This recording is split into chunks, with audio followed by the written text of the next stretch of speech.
Good morning, everyone. This is Father Kyle Tietz. Pope Francis this past year decided to create the World Day for the elderly and grandparents, which we just celebrated this past weekend.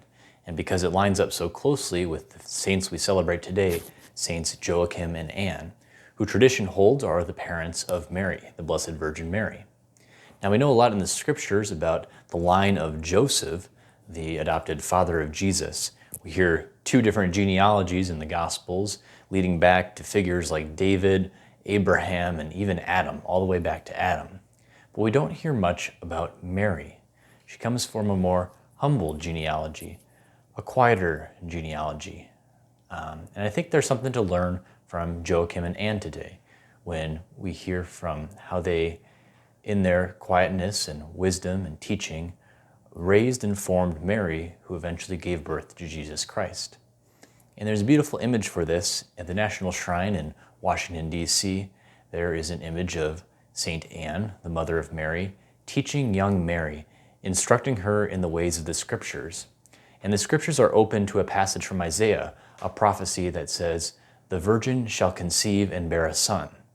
And this is exactly the line that is fulfilled by Mary when she gives her fiat, her yes to God. Just this beautiful idea that through the teaching of the scriptures, the wisdom and teaching being passed down from one generation to the next, perhaps unbeknownst to Saint Anne, that Mary would one day fulfill this prophecy, this idea that one generation can pass down to the next. I think that's the lesson for us here today as we recognize the power of grandparents and the elderly, the power of generation passing down to the next, and how God can unfold his plan over generations, especially when we work in the quiet and simplicity that perhaps we see exampled in the lives of Joachim and Anne.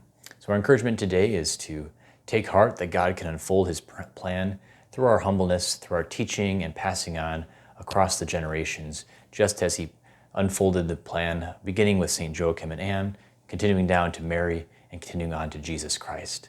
So rejoice in God and his unfolding plans over the generations. May God bless you. Goodbye.